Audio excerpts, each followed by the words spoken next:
नमः शिवाय दोस्तों। तो आज हम बात करेंगे हरियाली तीज की पूजा विधि के बारे में। श्रावण शुक्ल पक्ष की तृतीया को हरियाली तीज के नाम से मनाया जाता है। इस तीज को छोटी तीज और सिधारा तीज और श्रावणी तीज, मधु श्रावणी तीज आदि कई नामों से जाना जाता है।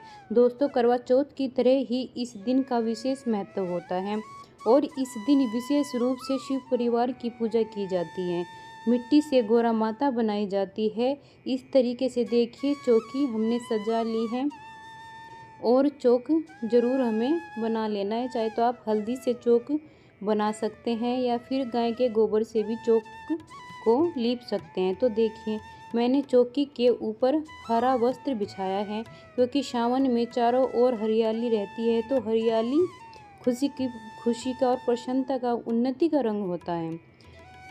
तो इस पूजा में आपको 16 श्रृंगार करके बैठना चाहिए आदि और महावर भी आपको लगाना चाहिए। इससे पहले के दिन ही आप महावर मेहंदी लगा लेनी चाहिए और आपको खूब सारी मेहंदी लगाएं। पैरों में भी, हाथों में भी महावर ज़रूर से लगाना चाहिए।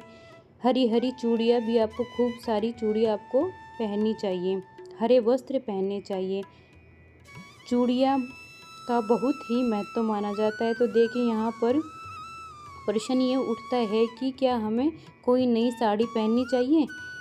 ऐसा कोई कंपल्सरी नहीं है कि आप नई साड़ी पहनो, कोरी साड़ी पहनो। आप शुद्ध साड़ी होनी चाहिए, बस वो भी पहन सकते हैं। बेशक हरे रंग की भी ना हो, लेकिन हो सके तो हरे रंग की पहन लेना या सूट पहन लेना। हरे रंग का कोई भी सूट आप पहन सकते हैं तो बहुत अच्छा रहता है। नहीं तो आप जो आपके पास कपड़े पहले से रखे हुए हैं, आप वो भी पहन सकती हैं। तो देखिए, यहाँ पर मैंने शिव परिवार की फ़ोटो रखी है। मेरे पास शिव परिवार की फ़ोटो नहीं थी तो पर मैंने शिव की जो फ़ोटो थी वो ही रख ली है और मिट्टी से मूर्ति बनाई है। देखिए, मिट्टी से मूर्ति बनाने का बहुत ही विशेष महत्व है। कलश की स्थापना कर लेनी है आपको। कलश की स्थापना ऐसा नहीं कि यहाँ कंपलसरी करनी है, अगर आप चाहे तो कर सकते हैं कलश की स्थापना। अगर नहीं करना चाहते तो मत करिए, क्योंकि यह एक उत्सव की तरह मनाया जाता है। देखिए, इसमें आप चाहे निर्जल व्रत भी रख सकते हैं, चाहे तो एक उत्सव के रूप में मना सकते हैं। और यह पूजा आपको सुबह के समय करनी होती है और कई इसका पूजा का विधान ये है कि यह शाम को के समय प्रदोष काल में पूजा की जाती है। जब भी हम पूजन करते हैं तो सबसे पहले हम भगवान का ध्यान करते हैं, उनका आह्वान करते हैं और इससे भी पहले हम अपना शुद्धिकरण करते हैं। जल को सीधे हाथ से ले लेंगे, शुद्धिकरण कर लेते हैं। आचमन भी आप कर सकते हैं। तो देखिए, हमने मिट्टी की मूर्ति बना ली है और इनको हम स्थान दे देंगे। तो फूल से स्थान देंगे हम इनको और भगवान जी का आह्वान करेंगे। उसे यहाँ पर फिर हम जो भी हमने फूल लिया है हम छोड़ देंगे उसको वहीं पर ही, भगवान जी के चरणों में हम इसको छोड़ देंगे हम। अच्छा, पहले हम स्नान भोलेनाथ को करा देंगे, फिर हम पार्वती माता को स्नान करा देंगे और फिर हम जो हमने गणेश जी बनाए हैं उनको भी हम स्नान करा देंगे। अच्छा, इसके बाद हम पंचामृत से स्नान कराएंगे। आप चाहे तो दूध शहद से अलग अलग भी स्नान करा सकते हैं। जैसे कि आपने दूध से करा दिया, शक्कर से करा दिया, शहद से करा दिया, तो आप अलग अलग भी अभिषेक शिवलिंग का और माता पार्वती का आप करा सकते हैं और गणेश जी का। तो जब आप पूजन करेंगे तो ओम नमः शिवाय का जाप आप करते रहना चाहिए आपको। तो साथ में ही हम माँ गौरी को भी नमः ओम माँ गौरी, नमः ओम माँ गौरी का भी हमें जाप करना चाहिए। उसके बाद हम गंगा जल से स्नान करा देंगे। सावन का महीना जो गंगा जल से ज़रूर डालें। गंगा जल का अधिक महत्व होता है सावन के महीने में, तो आप गंगा जल ज़रूर डालें। तो हम देखिए, अच्छे से शिवलिंग को पंचामृत से स्नान कराने के बाद उनका श्रृंगार कर देंगे। अगर आपके पास सफ़ेद चंदन है तो आप सफ़ेद चंदन भी लगा सकते हैं, अष्टगंध चंदन भी लगा सकते हैं या पीला चंदन भी आप लगा सकते हैं। जो भी आपके पास उपलब्ध है तो आप उसी से चंदन का तिलक कर दें। फिर उसके बाद हम भोले शंकर को अक्षत समर्पित कर देंगे, माता गौरी को भी अक्षत समर्पित कर देंगे और दिया जला के रख देंगे साइड में। फिर हम गणेश जी भगवान जी को दुर्वा समर्पित करेंगे, क्योंकि उनको दुर्वा बहुत पसंद है ना, तो हम सबसे पहले गणेश जी भगवान को दुर्वा समर्पित कर देंगे। फूल समर्पित करेंगे भोले शंकर को। माता पार्वती को लाल कलर का फूल बहुत अति प्रिय है, तो हम माता पार्वती को भी फूल समर्पित कर देंगे। तो सभी भगवान को हम फूल समर्पित कर देंगे। इसके बाद हम सभी भगवान को वस्त्र के रूप में कलावा समर्पित कर देंगे। भोले शंकर को, माता गौरी को, गणेश जी भगवान जी को भी हम कलावा समर्पित कर देंगे। कलावा समर्पित करने के बाद जो भी भोले शंकर की प्रिय वस्तु रहती है, जो समी पत्र हो गए, बेल पत्र हो गए, या फिर धतूरा के फूल हो गए, आखे के फूल हो गए, ये सभी प्रकार की जो भी सामग्री रहती है तो हम उनको समर्पित कर देंगे। चंदन, सफ़ेद चंदन भोले शंकर को अति प्रिय है, तो हम सफ़ेद चंदन से तिलक कर देंगे। अगर आपके पास भस्म है तो आप भस्म भी चढ़ा सकते हैं। फिर हम कलश को भी कलावा बांध देंगे, चंदन से तिलक कर देंगे। लाल चंदन है तो लाल से कर दें, पीला चंदन है तो पीला चंदन से कर देंगे तिलक। और फिर उसके बाद हम इत्र लगाएंगे। भोले शंकर को भी इत्र लगा दें, माता गौरी को भी इत्र लगा दें और गणेश जी भगवान जी को भी आप इत्र लगा दें। तो हमने सबको इत्र लगा दिया है। फिर उसके बाद हम बेलपत्र भोले को अति प्रिय है, तो भोले शंकर को भावपूर्वक, प्रेम पूर्वक हम बेलपत्र समर्पित करेंगे। बेलपत्र समर्पित करने के बाद हम भोले शंकर को धतूरा के फूल होते हैं तो धतूरा के फूल समर्पित कर देंगे। अगर आपके पास धतूरा के फूल है तो आप समर्पित कर सकते हैं, नहीं तो कोई बात नहीं है। धतूरा भी है तो धतूरा भी आप समर्पित कर देना, क्योंकि धतूरा भोले शंकर को अति प्रिय है।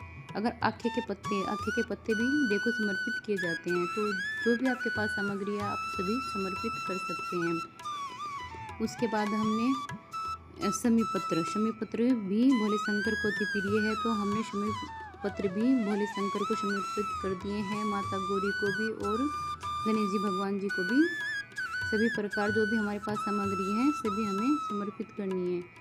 उसके बाद हम माता गौरी को एक चुंदड़ी चढ़ाएंगे। देखो माता गौरी चुंदड़ी में कितनी सुंदर लग रही है, तो हमने चुंदड़ी भी माता गौरी को लाल कलर की समर्पित कर दी है, उनको चुंदड़ी उड़ा दी है। और देखिए भोग प्रसाद भी रख दिया है, तो घेवर हमने भोग में रख दिया है। और माता का श्रृंगार है सभी प्रकार से, चूड़ियाँ हैं, मेहंदी है, नील पेंट है, सभी प्रकार बिंदी है और एक ब्लाउज का पीस है, सिंदूर है। ये सभी प्रकार की जो भी सामग्री होती है तो आप माता रानी को समर्पित कर दें।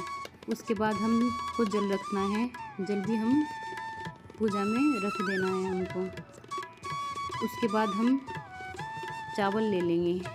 अगर आप चावल ले लें, हाथ में फूल ले लें। अगर आप कथा सुन रहे हैं तो कथा भी सुन सकते हैं उसी टाइम, नहीं तो मैंने अपने दूसरी वीडियो में कथा भी सुना दी है, तो आप वहाँ जाके कथा सुन सकते हैं। और चावल को हम फिर वहीं पे समर्पित कर देंगे। फ्रूट रख दो, कोई से भी जो भी आपके पास अवेलेबल है आप फ्रूट रख सकते हैं, तो आप फ्रूट भी रख देना। अच्छा, हम माता की आरती करेंगे, तो आरती के लिए हमें क्या चाहिए, दिया। एक कोरा दिया ले लेंगे। कोरा दिया लेने के बाद उसमें थोड़े से काले तिल डाल देंगे, चुटकी भर। फिर उसमें इलायची डाल देंगे और कपूर डालकर माता को प्रेम पूर्वक, भावपूर्वक, भोले शंकर को, माता को, गणेश जी को, उनके सभी परिवार के सदस्य जो भी हैं उनको प्रेम पूर्वक, भावपूर्वक आरती करेंगे। देखो भाव होना बहुत ज़रूरी है, तो हम प्रेम पूर्वक माता रानी को आरती करेंगे। फिर दिए को एक साइड में रख दें, जहाँ पे आपने चौकी के नीचे जो भी बना है वहाँ पे एक साइड में दिए को रख दें।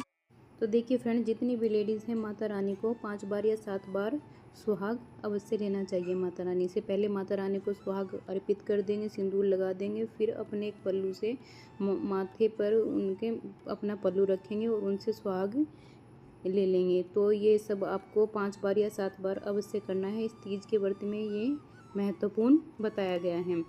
तो माता से सुहाग ले लेंगे 5 बार या 7 बार। उसके बाद हमें सुहाग लेने के बाद हम फिर क्षमा याचना करेंगे कि हे माता, कुछ गलती हो गई तो माफ़ करना। तो क्षमा याचना करनी ज़रूरी है, तो आप क्षमा याचना इस दिन झूला अवश्य झूलें। अगर इस दिन आप झूला नहीं झूलेंगे तो त्यौहार अधूरा माना जाएगा।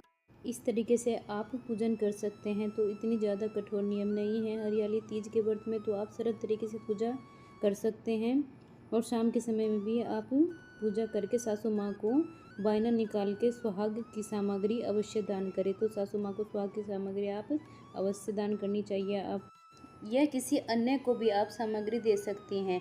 यह आपको पीरियड आ गए हैं तो पूजन अपने पति से, अपने ननद से, जेठानी से, जो भी घर में स्त्री हो या कोई भी बेटी हो, तो आप इस पूजन को आप उनसे करा सकती हैं। और दोस्तों, ये जो चौकी है हमको नेक्स्ट डे हटानी है। आप व्रत के सरल तरीके से ये व्रत कर रहे हैं जो, तो शाम के समय आप हमने जो प्रसाद चढ़ाया है भगवान जी को, माता पार्वती को, उसको आपको ग्रहण कर लेना है। पानी पी सकते हैं जो भी प्रसाद चढ़ाया है। लेकिन अगर आप पूरे विधि विधान से, कठोर नियमों से इस व्रत को कर रही हैं तो इसमें व्रत का पारण अगले दिन भगवान का पूजन करने के बाद ही किया जाता है। तो तभी आप ये चौकी हटा देना। तो देखिए फ्रेंड्स, इस दिन आप एक काम ज़रूर से कर लें, हवन कर ले छोटा सा, जो भी, क्योंकि जो भी भोग सामग्री होती है तो हम हवन में डालते हैं और अग्नि के द्वारा ही वो भगवान जी को प्राप्त होती हैं। दूसरी बात, अगर आप प्रेग्नेंट हैं तो ये कठिन व्रत बिल्कुल ना करें। तो अच्छे प्रकार से आप पूजा पाठ कर लें या फलाहार लेके भी आप इस व्रत को कर सकते हैं। तो हरियाली तीज और हरतालिका तीज दोनों सेम ही होती हैं, बिल्कुल इनकी पूजा विधि भी सेम ही होती हैं। जो नियम हरतालिका तीज में होते हैं वही हरियाली तीज में भी माने जाते हैं, जो इसके 1 महीने के बाद आती है। तो आप चाहे तो दोनों भी कर सकती हैं या इन पूजा को चाहे आप एक भी इनमें से एक व्रत भी कर सकती हैं। दोस्तों, उम्मीद करती हूँ यह वीडियो आपको अच्छी लगी होगी। अगर अच्छी लगी है तो आप इसको लाइक करें, शेयर करें, सब्सक्राइब करें। धन्यवाद।